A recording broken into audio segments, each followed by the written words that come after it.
mag Nyatike ywak ni thoth mwandu mayudre gwengego ma oting'o rech kod mula konyo mana ji mathoth mawuok oko mar sub county no.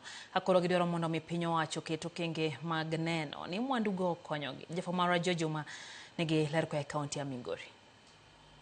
E kinde romo ma jokanyrwok ma Jodak e wuodno ma Got Kachola e sub kono ma Nyatike modak e boma Migori romo bende no yuore kod lawi jaoko bende achiel kuom jogo eko mosewuok oko mar nyiso dwaro margi e laro kom ma joburu ma Nyatike. Jodagi ma Nyatike wacho ni mwandu mathoth ma oting'o rech mawuok e nam Lolwe kod kata mula thoth gi konyo man oganda mawuok oko mar sub county ma Nyatike.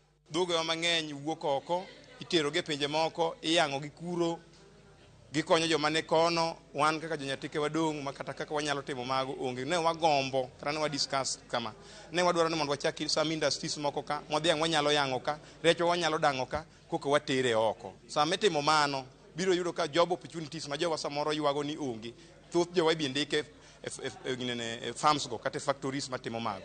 Wan gi gold Nyatike kama for years and years to kwane benefits ma jo Nyatike ma kanyo nigo jibiro kanyo to gimine gold to gidhi to gima giwenwa kaka community ok pok waneno. Kwane ka gigero school kata ka gi improve roads.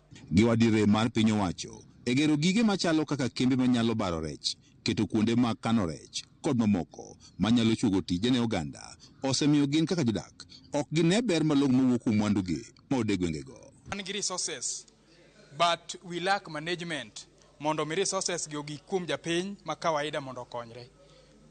Kako ose mention ka wan gi fishing, watimo farming michele sani ni Nyatike, watimo mining and others, sand harvesting, but gigi ok nya konyo mwananchi wa kawaida kech onge ng'ama tete anegi malo kucho. Onge mar arita makare nam Lolwe kod sand ma jolupo yudo ka hukum apisas mawuok e piny bama Tanzania kaachiel kod Uganda gin moko midhieche ma bende giwacho ni osemiyo Uganda ok nya yudo ber ka wuok e nam Lolwe. Koro chuno ni nyaka wabiwa engage gi fishermen mondo wang'e ni to what is it about fishing gears.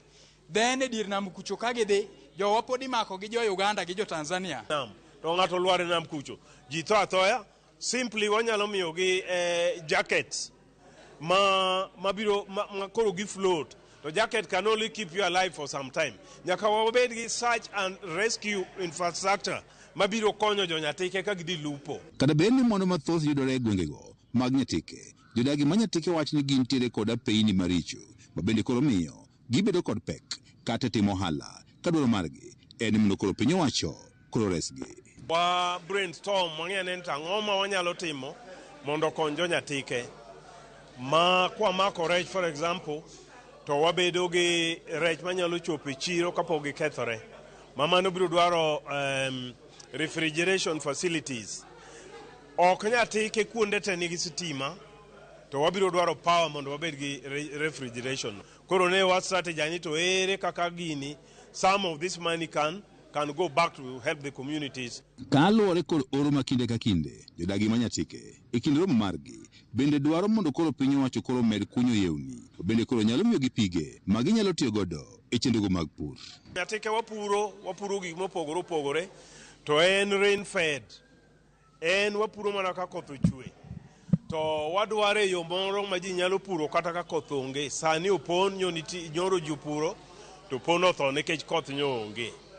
So we want a way ma ji nyalo timo go irrigation, dams mano bedo built inyalo los kendo mosetwo mondo wang'e ne kaka jo Nyatike nyalo konyore. George Juma, Ramogi TV, Migori.